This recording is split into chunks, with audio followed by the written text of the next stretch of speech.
Hey everyone, we're back for chapter 21 of the Adventures of Will Irving, Automaton Trouble. Here we go. Art checked his watch. 9 p.m. Over 3 hours had passed since he had radioed Jim to let him know that he had spoken to Claire's roommate and learned that Claire had left nearly a week ago for a vacation. That was the only information that he had been able to ascertain. Where had Claire gone? If she had decided to come home, why hadn't she told him? Art's mind had been racing through questions such as these, and he had not been able to focus on his work. "Damn it!" Art shouted as he angrily swatted a bunch of documents off his desk and onto the floor. Art put his head in his hands and sat quietly for a few moments. Finally, he rose brusquely from his chair and left his office. He walked quickly down the hallway and past the large room where he had spoken to Jim earlier. Eventually, he entered the garage and made his way to his car. "Going somewhere, Doctor?" said a voice behind Art as he opened his car door. Art quickly turned to find Sal standing a few paces away. "Hey, Sal," Art greeted. "Yeah, I'm afraid you won't be able to leave," Sal interrupted. "What are you talking about?" Art questioned. "I have orders not to allow you to leave the premises," Sal explained. "I see," Art replied. "So I'm a prisoner once again." "Not a prisoner," Sal contradicted. "It simply isn't safe for you to leave. I'm sorry, but it's for your own good. If I don't have a choice, then I'm a prisoner. And you, Jim, and anyone else who tries to stop me is no better than Mo himself," Art argued. "Be it as it may, I have my orders," Sal said firmly, "and you will not be allowed to leave." "What if you were in my place, Sal?" Art asked, almost pleading. "I'm sorry about your daughter, Doctor. Really, I am," Sal empathized. "But what do you think you can do to help her? Mr. Wesson and Atticus will find her. They found you, didn't they? I don't think you have anything to worry about. Besides, we need your expertise here. We just finished running our latest test, and it was successful. All systems are operational, except for the transfer protocol. Lana and Diego are still having trouble, but I bet you could help them straighten things out in a jiffy. Why don't you head over there now?" Art stood with his hand on his car door and thought for a moment. "I'll see what I can do," Art finally said as he shut his car door and began walking towards Sal. "We're all in this together.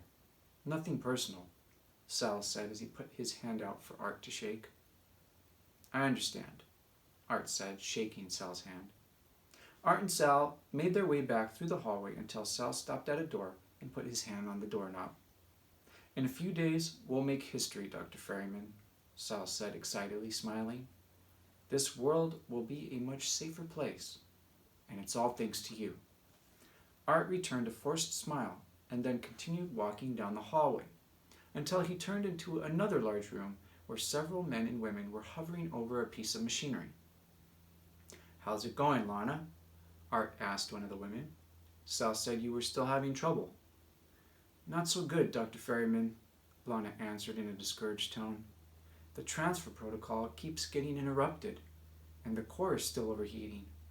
We just can't seem to get the calibration right." "And give me the report from your last test," Art requested.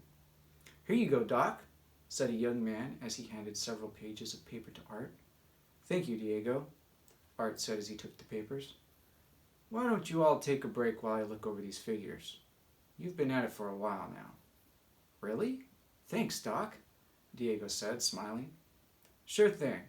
Come back in an hour or so and we'll run another test," Art said. "Thank you, Doctor," Lana said. "It's great to have you back, by the way." "Thanks, Lana," Art replied. Lana, Diego, and the 4 other members of their team left the room. Art also left the room and made his way back to his office, where he tossed the report onto his desk and then began to rummage through several cabinets filled with electrical and mechanical components. Nearly an hour later, Lana, Diego, and their other teammates were finishing up their dinner in the mess hall when an alarm suddenly began to blare throughout the facility. "The lockdown alarm!" Diego exclaimed with a look of dire concern. "Come on, let's go!" Lana shouted as she jumped up and ran out of the mess hall, the others close behind. As Lana, Diego, and the others ran down the hallway, they were met by Sal. "What's going on?" Sal shouted over the alarm. "We're not sure, sir," Lana answered. "It's the lockdown alarm. Something must have happened in the lab." "But you're all here, so who's in the lab?" Sal asked, confused. "Dr. Ferryman was looking over the results of our last test and told us to take a break," Diego explained. "Shit," Sal explained. As they all rounded a corner, they were stopped by a large iron door that had sealed off the hallway ahead. "The containment door," shouted Diego, who was at the head of the group. Sal pushed Diego aside and began to utilize a passcode panel that was on the wall near the door. A few moments later, the door opened and they continued on their way. This time, Sal took the lead and he was only several yards away from the door to the lab where Lana and Diego had left Art when an explosion suddenly rocked the facility and blew out the lab door, knocking everyone to the floor. A moment later, the fire sprinkler system was activated and water began to spray everywhere. "Is everyone okay?" Sal finally called after he had shaken off the initial shock of the explosion. "We're all fine, sir," Lana answered. "You?" "I'm okay," Sal replied. "What about Dr. Ferryman?" Diego shouted as he leapt up and rushed toward the lab. "Diego, wait! It's too dangerous!" Lana shouted. It was too late. Diego had already entered the lab. "Stay back and wait until I say it's safe," Sal ordered Lana and the others. Sal carefully made his way into the lab. The scene inside the lab was a disaster. Smoke filled the room and there were some flames scattered around. But the sprinkler system had already done an excellent job of extinguishing the bulk of whatever fire the explosion had caused. Debris consisting of a mix of furniture, equipment, and components littered the floor. "I don't see any sign of Dr. Ferryman," Diego said as Sal joined him in the middle of the room. "I'll go check his office." "Don't bother.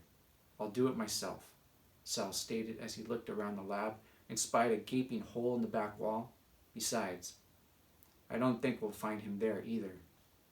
Diego looked at Sal with a puzzled expression. "Get the others and clean up this mess," Sal ordered as he turned around and began to walk out of the lab. "Yes, sir," Diego replied. "Mr. Weston's going to be furious," Sal muttered to himself as he made his way toward Art's office. And that is Chapter 21. We'll see you next time for Chapter 22.